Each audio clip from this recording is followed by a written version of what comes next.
acompanha. Lucas 9, versículos 51 a 54. E aconteceu que, ao se completarem os dias em que se devia ele ser assunto ao céu, manifestou no semblante a intrépida resolução de ir para Jerusalém. E enviou mensageiros que o antecedessem. Indo eles, entraram numa aldeia de samaritanos para lhes preparar pousada. Mas não o receberam, porque o aspecto dele era de quem decisivamente ia para Jerusalém. Vendo isto, os discípulos João e Tiago perguntaram: Senhor, queres que mandemos descer fogo do céu para os consumir? E o versículo 55 e o 56 diz: Jesus, porém, voltando-se, os repreendeu e disse: Vós não sabeis de que espírito sois? Pois o Filho do Homem não veio para destruir as almas dos homens, mas para salvá-las. E seguiram para outra aldeia. Então, primeiro aqui, dificuldade de João. Depois nós vamos ver Tiago também, falar apenas de João, não é? Foi o zelo impulsivo de João no início do seu ministério. Como nós vimos aqui em uma ocasião, João e seu irmão Tiago ficaram indignados ao ver que uma aldeia samaritana rejeitou o Senhor Jesus Cristo. Com isso, pediram permissão ao mestre para invocar fogo do céu e destruir, consumir todos os samaritanos, toda aquela aldeia. E nós vemos aqui, amados, Jesus os repreendeu e os ensinou que ele veio para salvar e não para destruir. Irmãos, o que é que nós podemos ver aqui nesse episódio? Mostra que João, apesar de estar do lado de Jesus, ainda tinha uma visão distorcida do reino de Deus. Ele estava mais preocupado com a justiça punitiva do que com a graça e a misericórdia do Senhor Jesus Cristo. E isso pode acontecer comigo e com você também ou não? Não é? Nós queremos que as pessoas entendam a força, recebam Jesus à força, não é?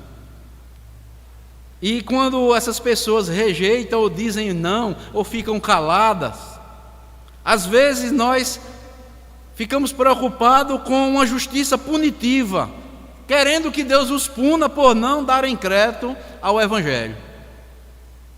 Mas aprendamos uma coisa, amados: nós fomos chamados, não foi para isso. Nós não temos direito algum de invocar justiça punitiva sobre a vida de ninguém. Só o Senhor é que pode e tem essa autoridade. Nós apenas somos servos. E vemos aqui que o zelo de João, como também de Tiago, nós vamos ver Tiago no próximo, é o próximo apóstolo, tinha um zelo impulsivo. E nós devemos ter cuidado com isso, irmãos. O zelo por Deus é importante, mas deve ser guiado, acompanhado sempre por amor e misericórdia vinda da parte de Deus. Quem somos nós para invocarmos punição sobre pessoas semelhantes a nós? Nós temos uma diferença, que fomos alcançados pela graça. Quem somos nós para invocarmos a justiça punitiva de Deus sobre pecadores semelhantes a nós, ou igual a nós? Muitas vezes agimos com impulsividade, querendo uma justiça imediata, sem compreender o propósito de Deus em trabalhar a transformação nos corações. Devemos viver a pregar este Evangelho, a falar a verdade de Deus, a falar do amor de Jesus Cristo, mas sendo zelosos pela palavra de Deus. Mas temos que compreender que o propósito de Deus é que Deus trabalhe nos corações e transforme os corações daqueles que Deus nos deu a oportunidade para falarmos do Evangelho, porque nossas palavras não têm poder algum, e sim a palavra de Deus, junta com a ação do Espírito Santo, é que pode transformar os corações. E quando Deus um dia disser haja luz nessa vida, haverá luz, e os corações serão transformados. Então, amados, aprendamos aqui com o zelo impulsivo de João. Como eu falei, o zelo por Deus é importante, devemos ser zelosos, mas o zelo pela causa de Deus deve ser guiado e acompanhado, cheio de amor, cheio de eterna misericórdia, sermos graciosos para também, como Deus foi para conosco. Então, amados, nós possamos entender que o nosso dever é agirmos com zelo na obra do Senhor, mas esperando também, sim, da parte de Deus, a sua graça, transformar corações dos pecadores através da mensagem da salvação, que é o Evangelho das boas novas que Deus confiou em nossas mãos. João não entendeu isso no início,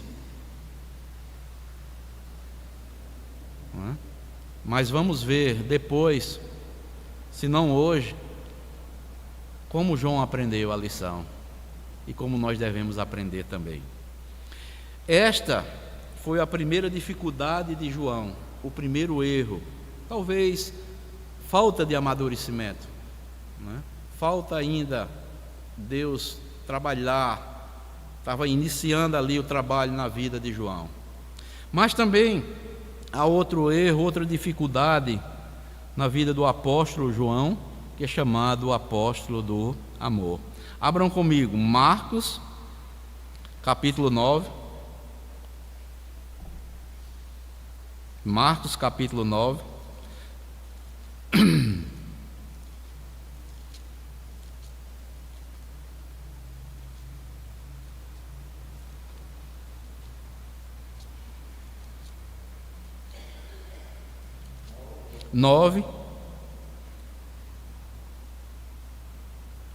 Versículo 38 ao 41,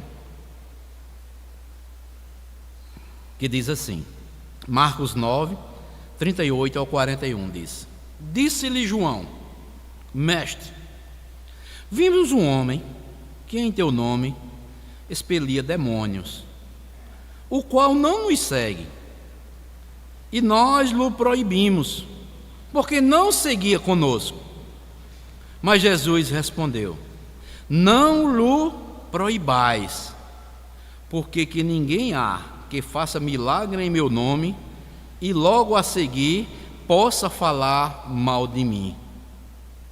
Pois quem não é contra nós é por nós. Porquanto aquele que vos der de beber um copo de água em meu nome, porque sois de Cristo, em verdade vos digo que de modo algum perderá o seu galardão. Segundo erro ou dificuldade na vida de João: proibição de alguém que realizava milagres, mas não estava no grupo junto com João. João viu, como diz o texto aqui, alguém expulsando demônios em nome de Jesus, mas como essa pessoa não estava junto com Jesus e com João, João achou que não fazia parte do grupo dos discípulos e tentou impedi-lo. Jesus, com paciência, ensinando que aquele que não era contra ele estava a favor dele. Mestre, vimos um homem expulsando demônios em teu nome e procuramos impedi-lo, porque ele não nos seguia. E o que isso, amados, pode trazer de aprendizado para mim e para a sua vida? Esse episódio aqui, amados, mostra como João, naquele momento, ainda tinha uma mentalidade exclusivista,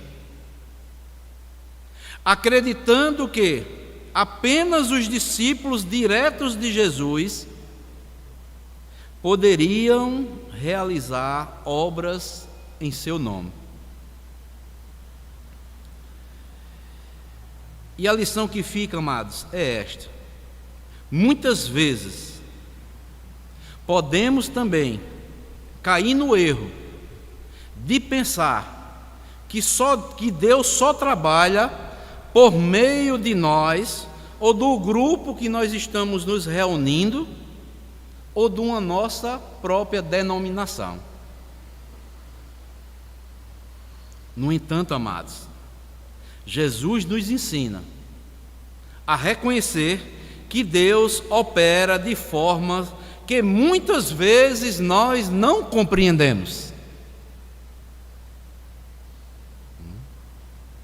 Se Deus, amados, nos chamou para estarmos nos reunidos como grupo, como igreja do Senhor aqui, como igreja congregacional conservadora das Malvinas, devemos trabalhar fervorosamente, auxiliando, incentivando, motivando um ao outro na obra do Senhor, mas não devemos jamais cair nesse erro de pensar que Deus só trabalha por meio do grupo pelo qual nós estamos inseridos. Assim estaríamos limitando a ação e o poder do Espírito Santo. Mas Deus nos ensina nesse texto que Ele opera de forma que muitas vezes nós não temos compreensão, devemos apenas crer. Veja que Jesus não repreendeu, irmão. Não lhe proibais, porque ninguém há que faça milagre em meu nome e logo a seguir possa falar mal de mim. Quem somos nós? João estava equivocado. Então, amados, como falamos lá no início, primeiro erro de João, um zelo impulsivo. Querer ou entender que só Deus pode agir por nosso intermédio ou pelo grupo que nós pertencemos. Não, irmãos. Deus age de formas e de várias maneiras que muitas vezes nós talvez vamos morrer e não vamos entender. Porque Deus é Deus.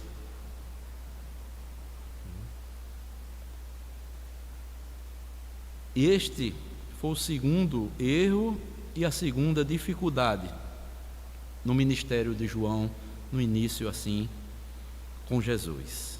Mas Jesus veio e o corrigiu, e creio que Jesus vai dizer assim, no 41, porquanto aquele que vos der de beber um copo com água em meu nome, porque sois de Cristo, em verdade vos digo, que de modo algum perderá o seu galardão. Sabe o que Jesus está dizendo? Se alguém der um copo com água a alguém por ser discípulo de Jesus, não vai perder o seu galardão. Imagina um milagre fazendo em nome de Jesus, e João queria proibir. E Jesus disse, se der um copo com água, não vai perder o seu galardão. Imagine fazendo milagre usando o meu nome.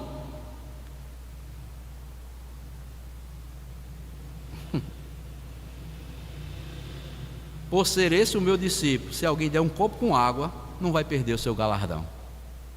Agora, nós sabemos quem são as pessoas? Quem somos nós? Pode fazer.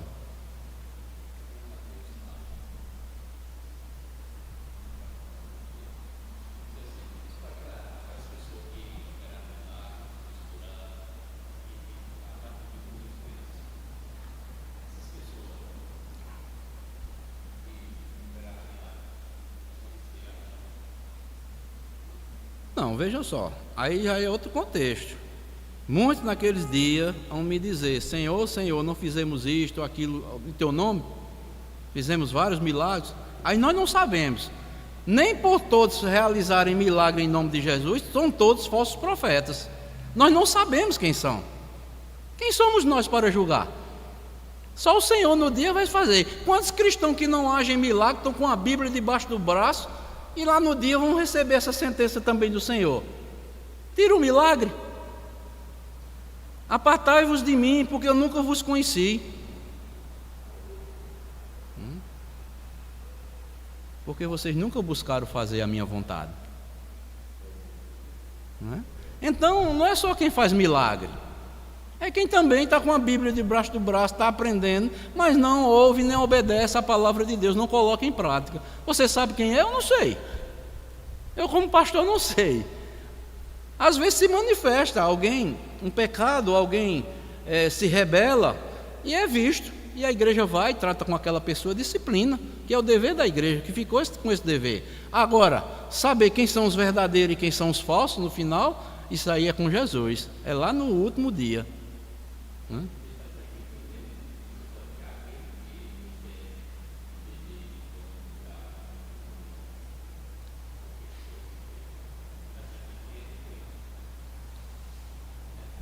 Se alguém der de beber a alguém, porque que é de Cristo, quem é crente, não é? Vai ser recompensado. Aí com certeza não vai ser. Aí a questão do dia do juízo final. Quem sou eu? Eu não sou juiz. O juiz é Deus, não é? Tem muitos falsos profetas? Tem. Não tem ou não tem? A Bíblia não fala, não alerta. Tem muitos fazendo falsos milagres aí, que Jesus diz vai ser repreendido no último dia, vai. Mas eu não sei quem são. Quem são os verdadeiros e quem não são. Eu tenho que pregar, tenho que viver, continuar crendo, e Deus vai galardoar e vai dar a recompensa a cada um no final.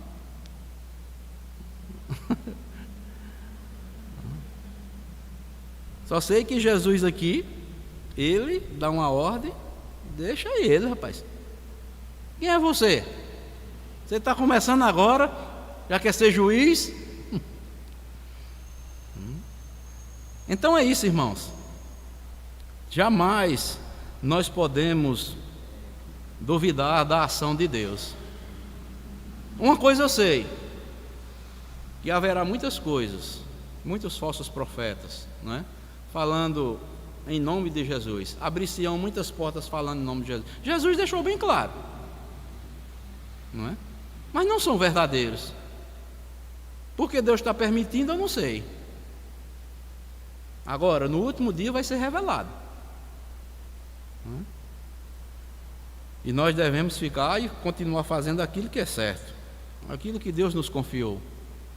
Porque, como nós vimos aqui, jamais nós devemos ter um zelo ao ponto de chegarmos e estarmos julgando. Nós temos que julgar segundo a palavra, mas não dizer com certeza quem é ou quem não é, quem é verdadeiro e quem não é, porque nós não sabemos. Ou assim Jesus tinha dado ordem para expulsar o joio da igreja. Não tinha ou não? Tem joio na igreja ou não tem? Está junto com o trigo ou não tem? Eles não pediram para separar, vamos separar o joio do trigo? Não, vocês podem cometer erro, porque nós não sabemos, nós não somos oniscientes. Só Deus é quem sabe. No último dia vai ser revelado, não é? Então, este foi o segundo erro, não é? Ou a segunda dificuldade de João. Mas o terceiro se encontra lá em Mateus 20, versículo 21 em diante. Mateus 20,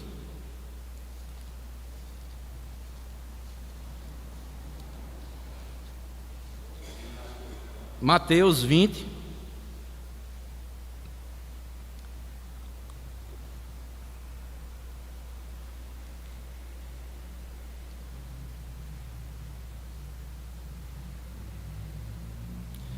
a partir do versículo 20.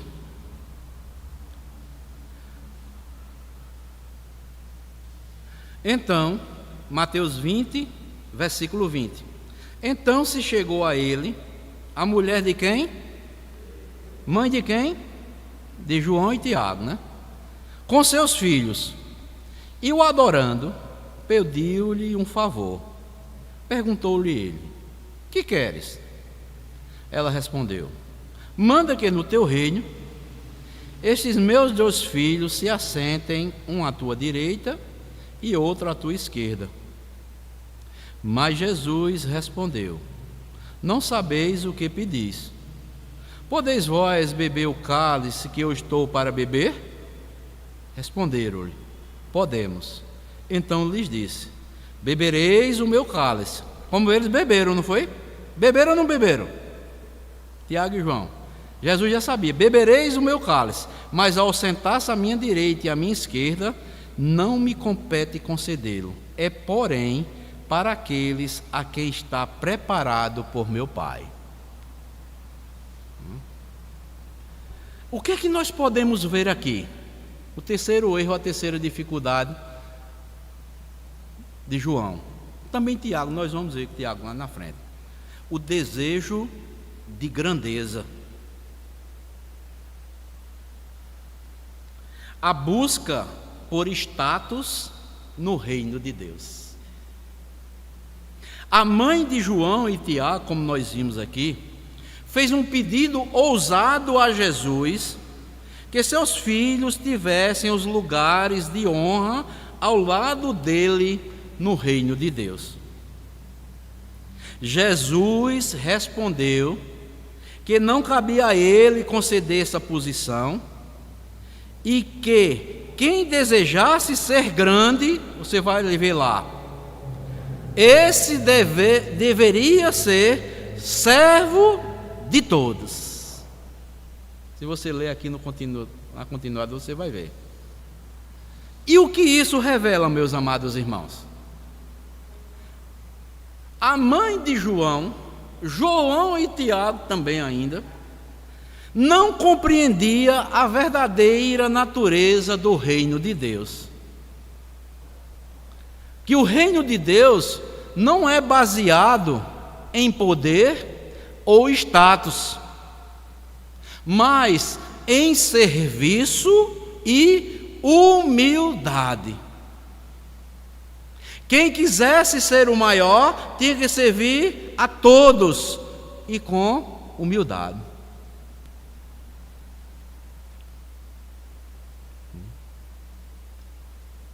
Meus irmãos, a lição que fica aqui, nessa grande dificuldade de João, da mãe e de seu irmão Tiago, é que muitas vezes buscamos reconhecimento e honra em vez de estarmos servindo a Deus e ao próximo com humildade e sinceridade.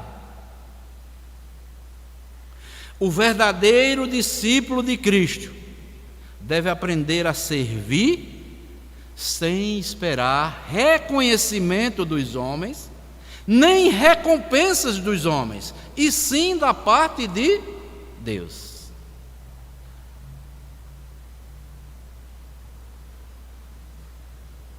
Você quer servir? Nós, amados, queremos que Deus veja a grandeza do reino de Deus em nós. Sirvamos mais com amor, com dedicação, com humildade, sem querer receber recompensa dos homens, nem estarmos sendo elogiados pelos homens.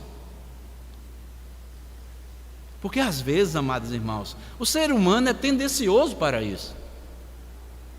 Eu fiz isso, ninguém me viu. Olha, eu estou desanimado.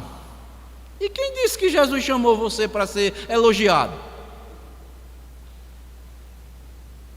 Irmãos, eu vou dizer uma coisa. Vocês viram Jesus aqui ensinando aos discípulos, elogiando algum discípulo? Serviço e de humildade. E quando nenhum deles entenderam, Jesus deu a maior lição de humildade quando ele lava os pés de todos os apóstolos. Chegou numa casa, estavam todos reunidos, só faltavam Jesus, era para que eles, um desses, tivesse a disponibilidade de pegar uma toalha, lavar os pés do mestre. Como ninguém fez, Jesus veio ensinar a ele o que é servir, é se rebaixar. Não é você se engrandecer.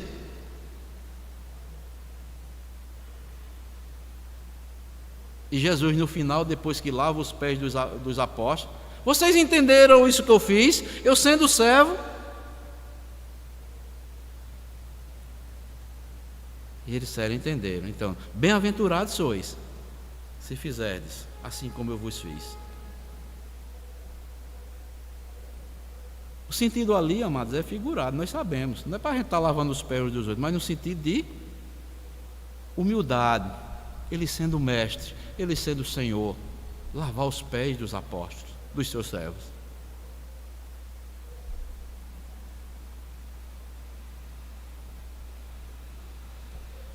O verdadeiro discípulo de Cristo deve aprender a servir sem esperar recompensa ou reconhecimento aqui dos homens. Devemos trabalhar, nos empenharmos no serviço do Senhor, do reino de Deus. Ele está vendo a intenção, a motivação de cada coração em prol da sua obra. É isso que eu particularmente, amados, é isso que me motiva. Está fazendo o trabalho do Senhor.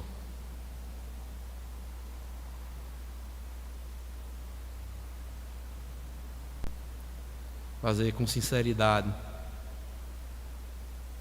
com a mente, com a consciência tranquila, que você está fazendo o certo. Porque você tem um Senhor no céu, que fez tudo por você. E o que Ele pedir a você, ou a mim, nada é demais. Porque o que Ele fez por nós, jamais alguém poderia fazer. É morrer numa cruz, derramar seu sangue justo, puro, inocente, por nós miseráveis pecadores.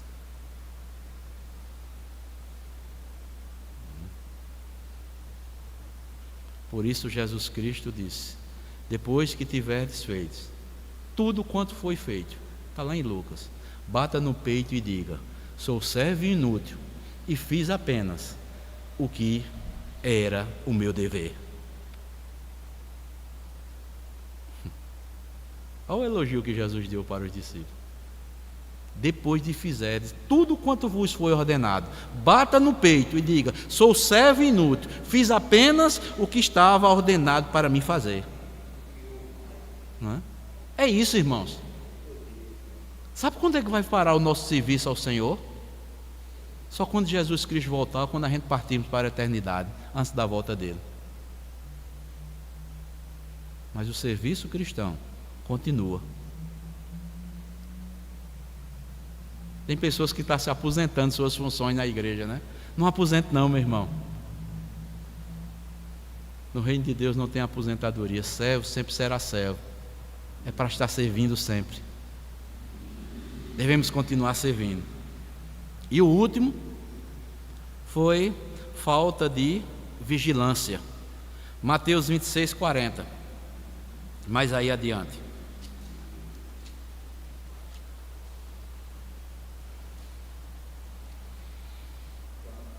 Mateus 26, 40.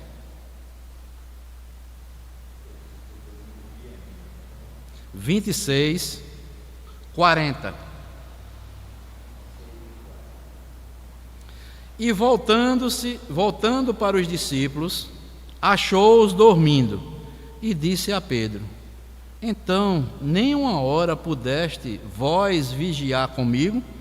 E quem estava na companhia de Pedro aqui, que Jesus chamou para orar, Se você vê aí no início, né? Versículo 37, né? 36 e 37. Eu vou ler aqui. Em seguida foi Jesus com eles a um lugar chamado Getsêmani e disse aos seus discípulos: assentai-vos aqui, enquanto eu vou ali orar. E levando consigo quem? A Pedro e aos 2 filhos de Zebedeu, que é quem? João e Tiago. Começou a entristecer-se e a angustiar-se. Então lhes disse: a minha alma está profundamente triste até a morte. Ficai aqui e vigiai comigo. Adiantando-se um pouco, prostou-se sobre o seu rosto e orando, dizendo: meu Pai, se possível, passa de mim este cálice. Todavia não seja como eu quero, e sim como tu queres. E voltando para os discípulos, achou-os dormindo e disse a Pedro: então, nenhuma hora pudestes vós vigiar comigo? Aí no 43, a segunda vez, Jesus volta, eles estão dormindo. No versículo 45, terceira vez, volta, está Pedro, João e Tiago dormindo. Falta de vigilância.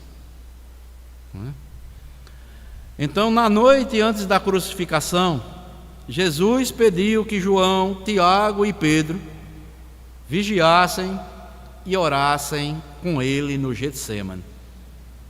No entanto, eles dormiram em vez de permanecerem em oração. Esse foi um dos momentos mais difíceis para Jesus. João, Pedro e Tiago falharam. Nem sequer vigiaram nem oraram ali junto com o Mestre na noite mais agoniada que Jesus teve antes de ser entregue para ser crucificado. E o que é que podemos aprender aqui? Não só com Pedro, como nós vimos a semana passada, com João também e com Tiago. Irmãos, mesmo aqueles, preste atenção, viu? Que estão mais próximos de Jesus, podem ter momentos de fraqueza e de descuido espiritual.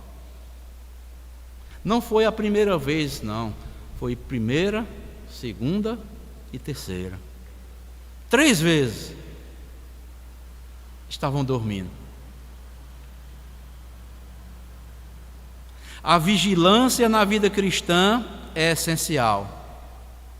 Não podemos nos acomodar espiritualmente, pois momentos de provações podem surgir quando nós menos esperamos. E olhe se não é, amados, uma verdade. Quando os momentos de provações vêm ou podem surgir quando nós menos esperamos.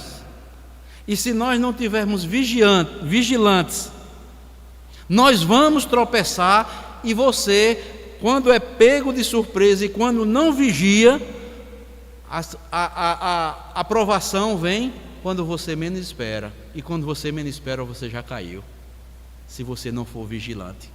Já aconteceu isso com você ou não? Seja sincero. Já, irmãos, aconteceu comigo. Eu creio também que já aconteceu com você. Por falta de vigilância, vem momentos em nossas vidas de provações. Se não tivermos vigilantes, nós vamos tropeçar. Seja na fala, seja no olhar, seja no pensamento, seja numa atitude, seja em qualquer outra área da nossa vida. Nós precisamos estar vigilantes.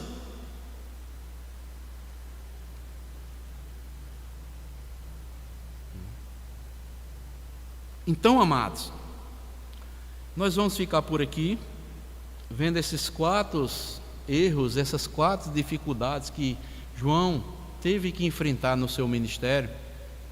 E eu finalizo dizendo o seguinte: os erros de João não definiram seu destino,